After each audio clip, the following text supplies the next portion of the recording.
So we are live. সবাইকে আরও একবার ওয়েলকাম ডিজিটাল আইডিয়াসের পর্দায়। অবশ্যই আজকে চলে এসেছি দ্য ইউরোপ প্রিভিউ শো নিয়ে, এবং কালকে একটা থ্রিলার মুভি হয়েছে, দুটো ফুটবল ম্যাচ না একটা থ্রিলার মুভি, যার শেষ মুহূর্ত অবধি বোঝা যাচ্ছিল না যে কার দিকে চাকা ঘুরছে, ভাগ্যের চাকা।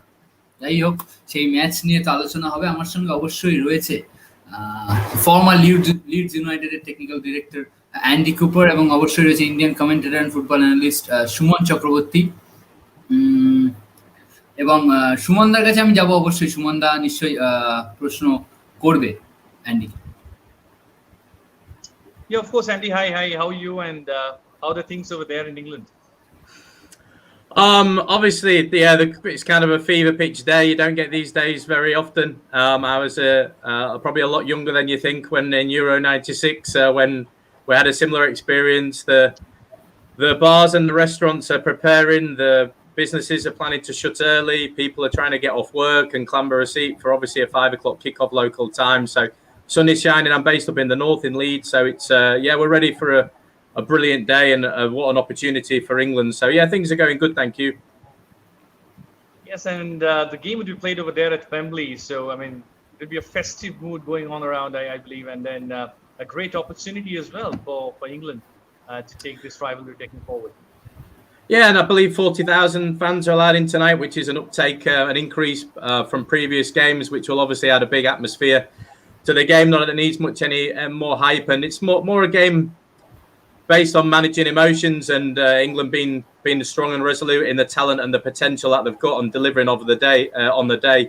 Obviously, we know the potential of both sides and the history between the two teams, but sometimes we can get caught up in the emotion of the game, and I think it's today about maybe an England team with a lot of young players who have not had that experience before, having no kind of fear or any scars of previous tournaments with what happens when we play Germany. We've never previously been able to get through them in a knockout stage, so it's going to be an interesting and fascinating battle.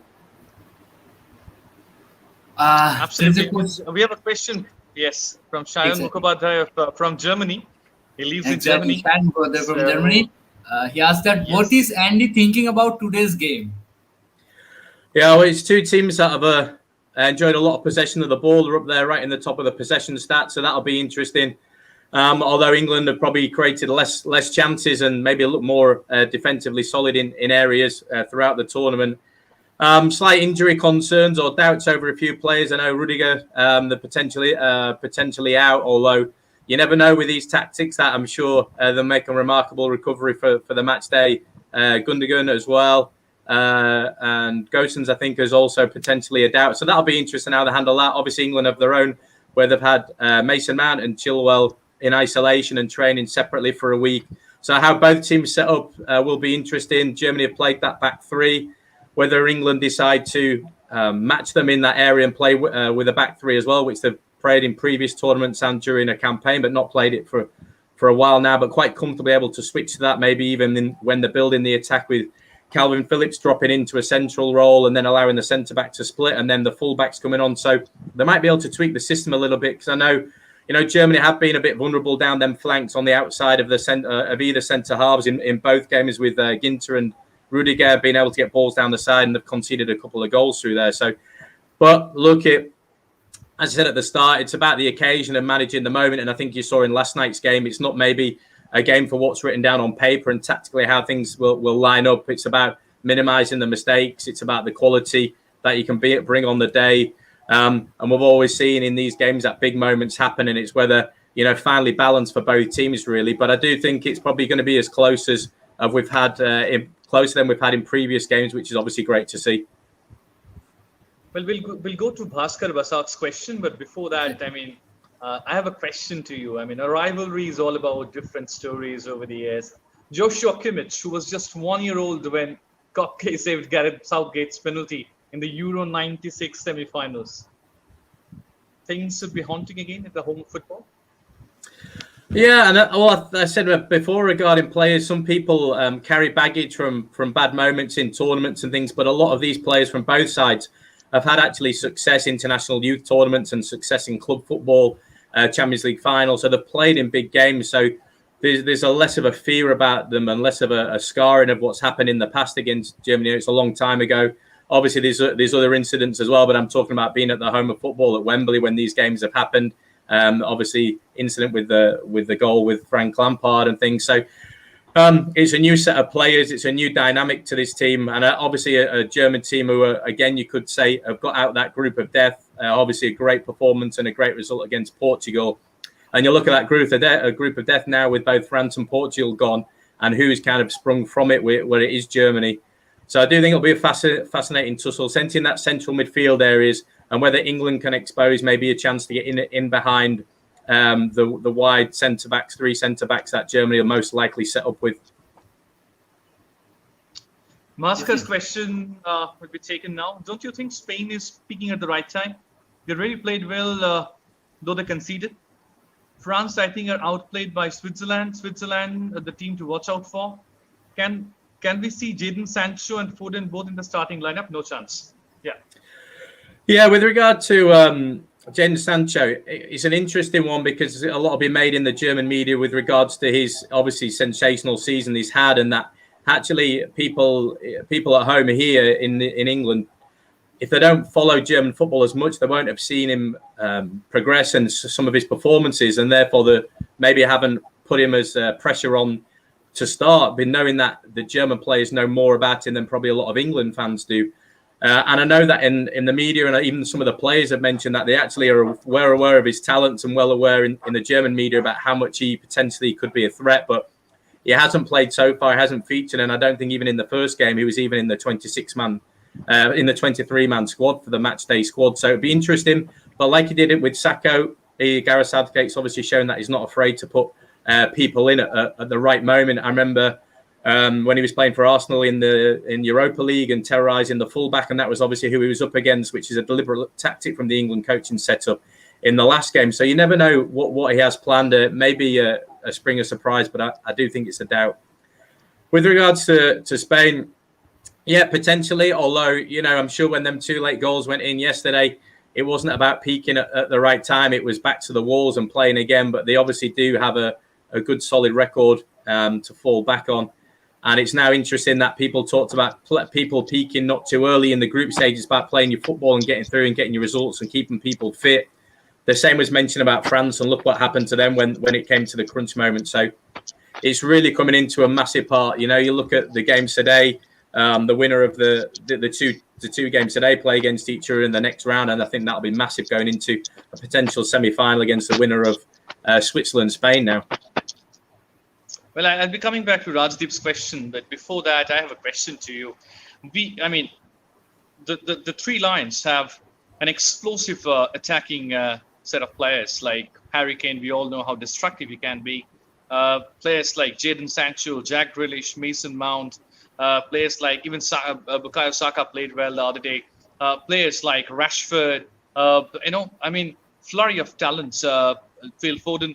But despite having all this, armory in your armory, actually, just 22 shots in 3 matches, the lowest number of attempts among all the teams who qualified in the round of 16, and only 10 shots on target in the first 3 matches which they played. That means per game, only 3 shots on target. On the flip side of it, the highest number of attempts made by Italy, 87. Quite staggering difference. Yeah, and I think the foundation for England's been built on that 2-man holding midfield and having a defensive kind of solidity, and maybe having a bit more license up front for the front players to flourish, which hasn't quite come off. Obviously, they've been successful so far, and I hope they can develop more opportunities to open up the game today by being able to get in and back and behind. Maybe Raheem Sterling, wouldn't be surprised if you see him drift off to the left-hand side and start to cut inside, especially against that 3-man, potentially 5-man defence if Germany defending a little bit deeper, if England have long periods of possession. But it's obviously 2 teams who like to dominate the ball. The concern for England has obviously been in that final third, so they're able to move it sideways, backwards, slowly progress up the pitch, very slowly at times, but not able to create as much clear-cut opportunities as other teams who have been a bit more dynamic. But that's where you have your players like Grealish who will be able to unlock doors and be clever little intricate passes in and around the box, as opposed to potential pace from Rashford or maybe off the bench that come in and running behind players. So it'll be a fascinating matchup against obviously a world class team. Absolutely. I'd be once again going back to the question of Rajdeep, but before that, I just want to read one tweet from Lurkhurst. I mean, even David Ornstein tweeted, Bukayo Saka expected to start England's Euro 2020 last 16 tie versus Germany.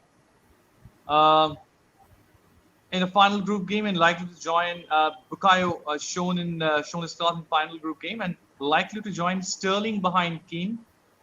Mount, Grealish plus Foden looks set to be on the bench with England anticipated to go 3-5-2. So Trippier would be playing as a right winger, and on the left it would be once again that same formation which they predicted before as well. So 5 midfielders and 2 forwards.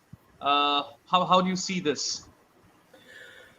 Yeah, I think it'll be fascinating to see how they do so. I said right from the outset that they could match Germany and play a back three as well, and have the difference is that if you don't match teams, you can end up in a situation where your real dominant players who you want to have runs in behind and press and get into attacking areas high up the pitch, like your wingers. So Raheem Sterling on one side and potentially whether it be Foden or Saka on the other side, they end up playing more defensively and they end up playing more into a midfield position or even dropping even deeper, and you end up in like a 3-5-2. So it would be interesting if they do go more offensive and play without and out wing backs, because that allows then the front three, if they play it that way, to be acted as more aggressive higher up the pitch, as opposed to dropping off and not being able to get the space to run into when they recover the ball. And that's where probably you might see Trippier. But I'd be surprised if they go with that personnel. I wouldn't be surprised with the system if they play that system, but definitely I think the tweak of personnel, I think that would be slightly different to what's been predicted in the tweet. But let's see. We'll take Rajdeep's question now. Good evening, everyone. I have 2 questions. Do you feel that Morata is playing the same role like Giroud played in the 2018 FIFA World Cup for France? Where do you feel France did wrong in yesterday's game? I mean, Morata is a class act, isn't it? Yeah, absolutely. Well, I just feel that when they got in a position to win the game, they became very passive. They calmed the game down and slowed the game down when they really had a potential to kill the game off. It was a fascinating, well, to be honest, both games absolutely fascinating, especially the start that they had. And you never would have predicted what was going to go on. But what a performance from a Swiss team. We talked before, weeks ago at the start of the show, when we're previewing about tournament football and the highs and the lows and the turns that can happen. Late goals in games, you would have never predicted it, but then that's why everyone loves the game. And then people are thinking, around the changes and questioning the coach and questioning the attitude of players. You look at the quality finish from Pogba, absolutely superb strike, but then he had possession pinched on the halfway line, which broke for the goal later on in the game. So these are the type of world-class performances where you want to see players that are able to dominate and see out games. And I just think they were a little bit passive and took the foot off the gas late in the game and they got punished. Yeah, absolutely. And of course, I mean, okay, Nilotpal Basak, he's a die-hard England fan as well. He has a question. Don't know how to win it, but nevertheless, we have to win it. 3 lines. Yeah, I think it's, when you look at the passage through, it's hard to not get ahead of yourself, but you start to look at teams that have dropped off, and obviously then big teams are up against each other, so one of them will get dropped out later on. You start to dare to dream, and you start to see these little passage through to a potential glory day at Wembley. But that's heart in your head ruling, you're from a professional football background. That's telling you it's such a difficult game against a well-organised German team that, there's chances to exploit like we've spoke about earlier. But we know the highs and we know the lows of playing this team before in tournament football. We've struggled to get through them in knockout football before. But it is hard with your heart not to look through and think, well, if we get through this stage, what could be next? And the firepower that people are mentioning in the comments that we might have to be able to change the game as well off the bench with attacking threats that they have. Sudeep Sengupta has a question once again. I mean, Sancho, of course, Sancho and Rashford, we all expected them to start on both the flanks. But I mean, there are too many star players in the attacking lineup, isn't it? Yeah, I think it's hard to drop Raheem Sterling. I think, his international record is really standing up for himself, and also his goal scoring records. There might be opportunities that and they might fluff his lines on occasions, but he does get into them areas. I do think defenders fear him running at them. They fear putting in a tackle in and around the box, and that's why he can, he's a constant threat. And also he's popped up with the goals as well. So he's going to be very difficult to handle, and very difficult with how opposition set up against him. If they want to drop deeper and try and put two players on him in the wide areas, it obviously frees space for a Mason Mount or players high up the pitch to get into space and receive the ball in behind the German back line. Pranav Das has a question, though the question is for me, but I'd be requesting Andy to answer this, because being a coach, you can answer this better.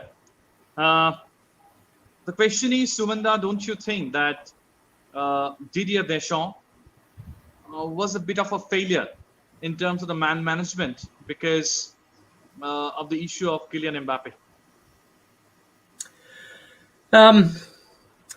Ultimately, you'd be judged. Managers or head coaches are judged on the results and the performances, and he'll know more than anyone that that's not good enough for the standing of France and the French people and the federation. We'll obviously be looking at his progress and the development that the team's made since he's been there, and you've got to say absolutely superb, but have actually fallen short in this tournament. So questions will definitely be asked. You can have individuals, you can have teams. I potentially thought at the start of the tournament they'd have the best individuals, but also could match it and be a team as well.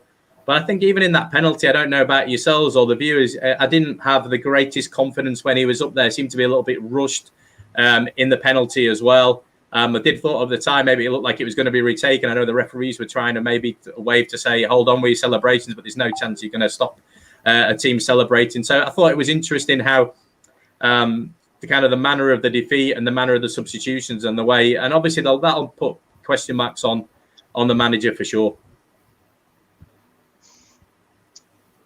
Shayan Mukhopadhyay has a question. With so many changes happening in England squad, what do you think would be the probable squad?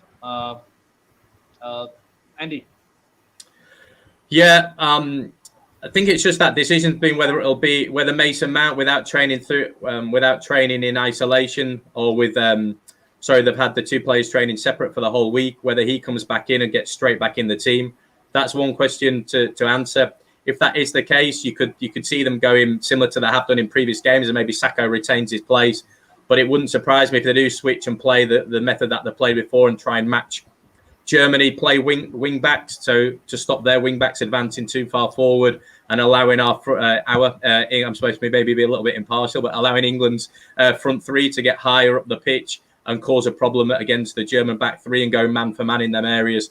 If you start to dip into playing a 4-2-3-1 formation, you might end up with your wide forwards, Raheem Sterling maybe, and I don't think Phil Foden. I'm not sure whether he'll retain or be selected again after obviously being dropped for Sacco. Whether Grealish will play, I'd like to see Grealish play. If I'm honest, I think he's a player that really excites and can run up players. But I think it will be pretty similar setup to the last game. Maybe if they tweak to a back three, then you'll look at switching the wing backs, more advanced players, people like Trippier who like to get forward as well. $1 million question from Shashwat Talukdar. The question is, don't you think Harry Kane should be replaced by Rashford in today's game? No, I don't. I think Harry Kane is a figurehead. I think he's an out-and-out number 9. I do think his time will come. Of course, he's under pressure, but that's going to happen to big players, to big-name players. And I think that he more than merits to continue in the tournament, continue to represent England as the leading man. And I think the opportunities will come for him. I think, a lot of selfish work. Sometimes he has been guilty of dropping that too far deep to receive the ball, and hasn't been looked as comfortable receiving it in the areas that he normally does, and allow people to run beyond him. But I do think that he has the quality and the class on the big stage, and I do believe that it could be a good day for him today. Shorat today has a question. What should be Germany's strategy tonight? Yeah, obviously I'm talking British about it.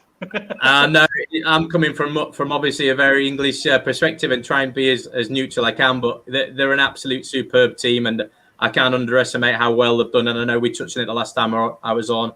how well they've done in midfield, how well they dominate the ball and create chances, and this kind of the way that the game plan is, and that they have. Whether they slight doubt whether Muller will come in for Sané, I'm not sure whether, and they're obviously the injuries that they've got to a few players, but I still think if you look at the bench, they've got the quality. I still think they'll look to get players forward, probably switch the play quite a lot, and then attack England down the sides like they have done previously. So set pieces will be another one that's key. I know the height that England have, and they've been well done. Tyrone Mings was superb at the start of the tournament. I know he's obviously made way for Maguire, and Maguire's been equally as impressive. So these type of goal set pieces obviously play a huge part in tournaments and having an opportunity to deliver good quality balls in the box. But I do think that they are obviously a huge threat. England are favourites potentially in if you're in a sport of betting, which I'm not, but I'm definitely not ruling out. I think they're going to cause a huge amount of problems to England tonight in how the Germans play. Cheyenne has a question, and as Sumanda said about lack of attacking flourish, is out of form Harry Kane a problem for England? Will Goretzka going to start tonight for Germany? I think when players are finding form, and out of potential form, there's only one way for a striker to do that, and that's to continue. That's to continue to work hard. I think he has a huge reputation as a brilliant trainer. Someone I heard a former coach of his, Mourinho, was on the radio this morning discussing about how relentless he is and his work ethic and for training, additional training for his finishing and studying of the game and analysing his performance. So for me, the best way with these players of this standard and of this, leading world-class forwards who are underperforming, to get them back on the pitch and to get the ball, to get them, back creating chances and finishing chances as soon as possible and take them out of the firing line. Now, that is obviously a risk because in international football, you might say you have another, top striker on the bench waiting, but people like Rashford haven't for me commanded as much as an out number 9 as Harry Kane has over the season. He often drifts off on the kind of wide right or wide left, and I think this is Harry Kane's position. He should continue to be given the opportunity to lead the line for England.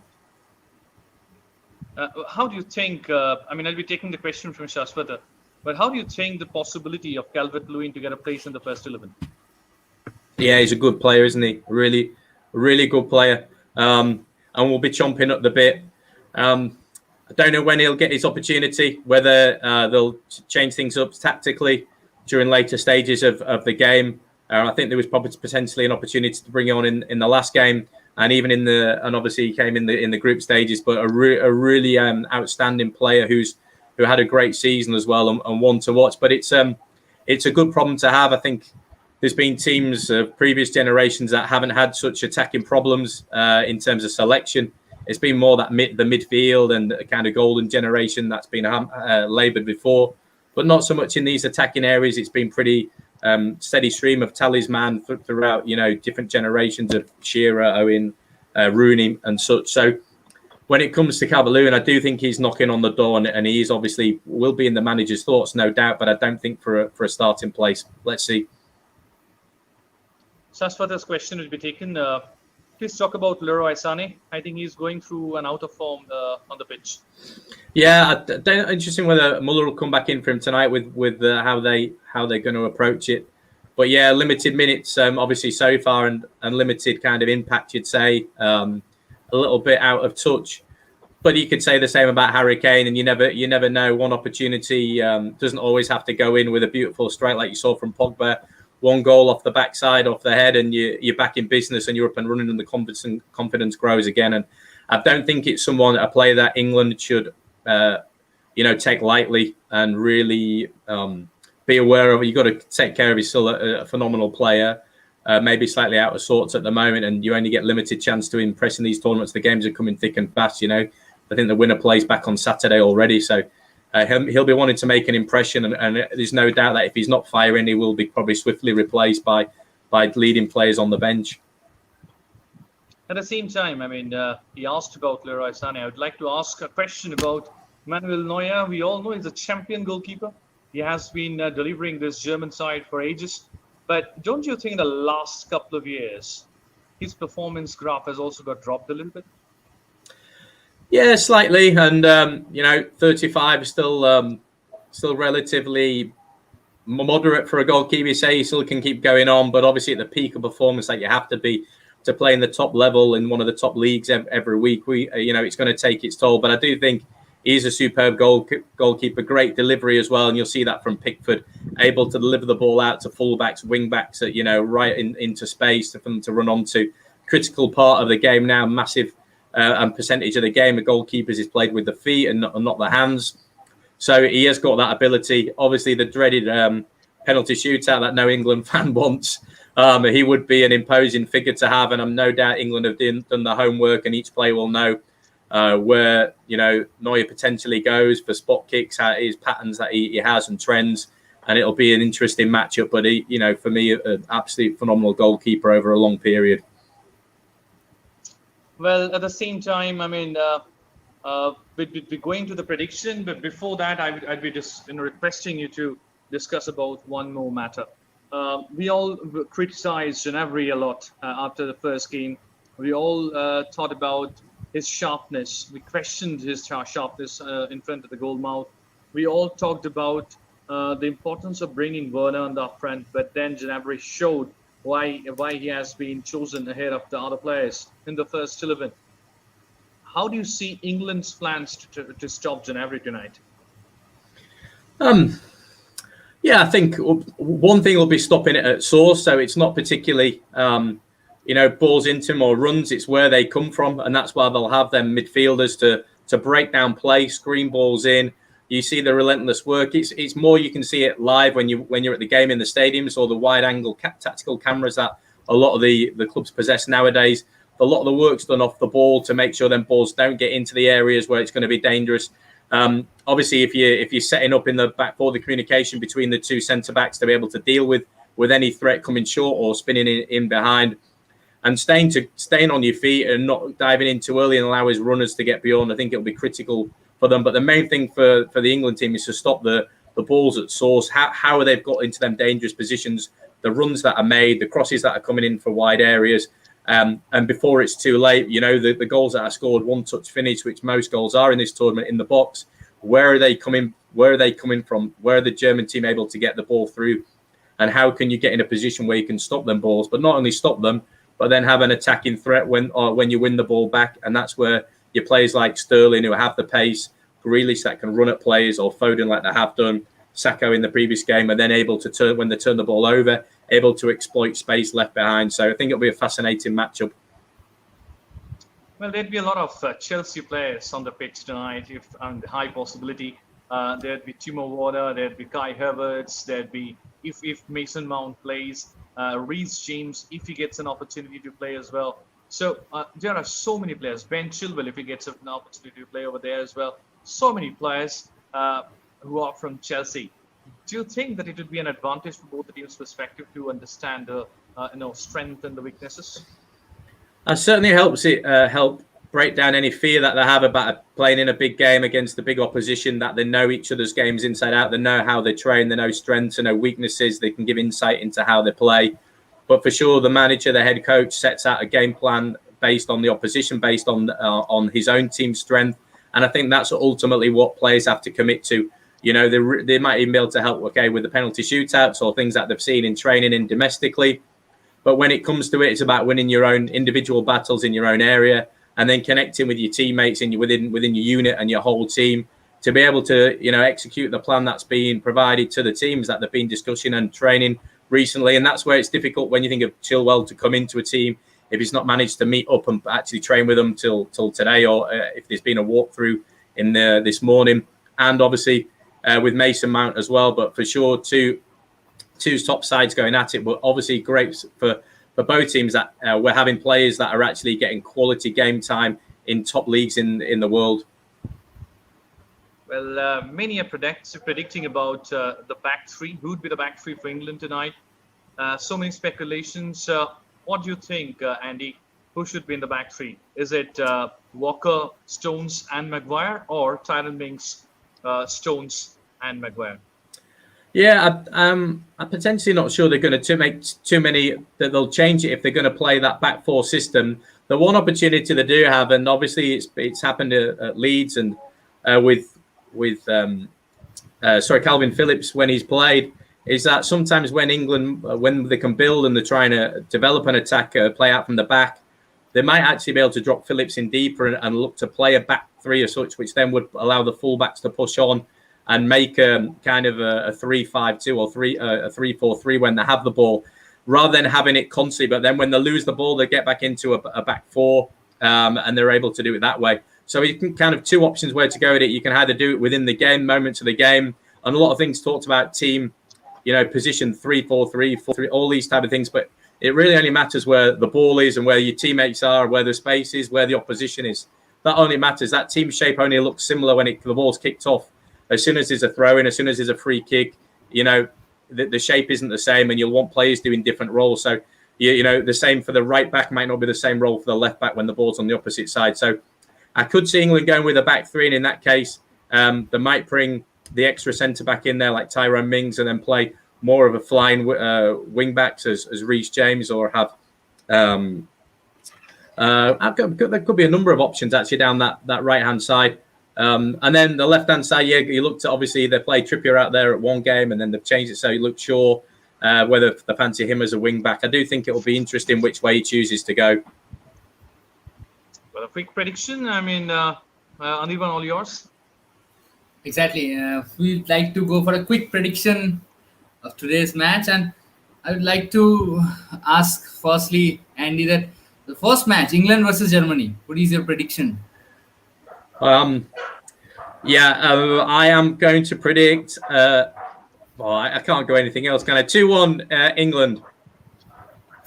Sumanda. 2-1 England. Okay, and the next one is Sweden versus Ukraine.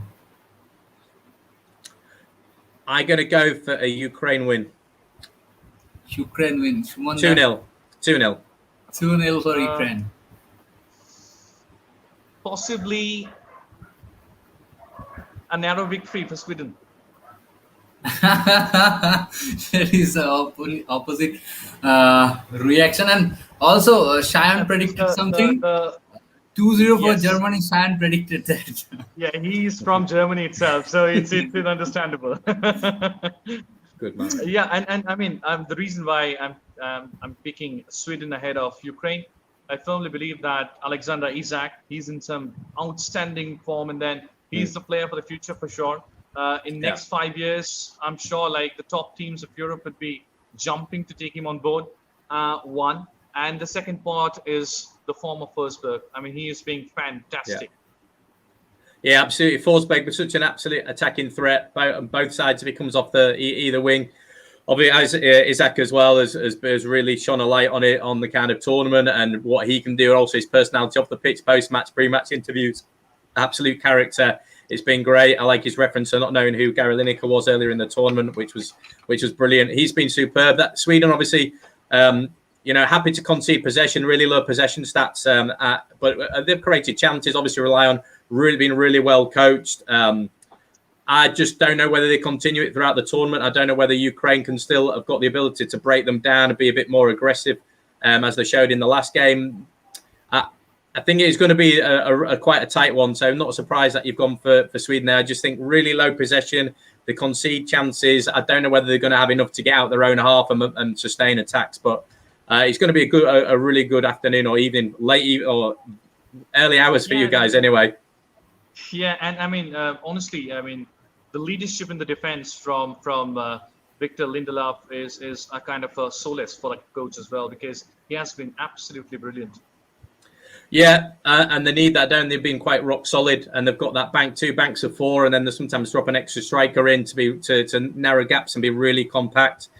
You've got obviously Zinchenko on the other side for Ukraine, who's marshalling that back four in front and playing quite this holding midfielder. The fullbacks are potentially being able to get really far forward in games for Ukraine. It'll be interesting whether they'll be able to sustain that tonight. They'll be able to get forward if they dominate the ball as much as potentially Sweden might let them have it for long periods. So a fascinating matchup. Thank you so much, Andy. Exactly. It was always a pleasure talking to you, and today as well, your insights about the game, of course, the prediction as well as the preview will definitely enrich all the football fans who have been watching this particular show. Thanks for having me on, guys. Thank you. Yes. Thank you, Andy. Three lines. And thank you, Shumanda. Stay tuned with us every day exactly at 4:30.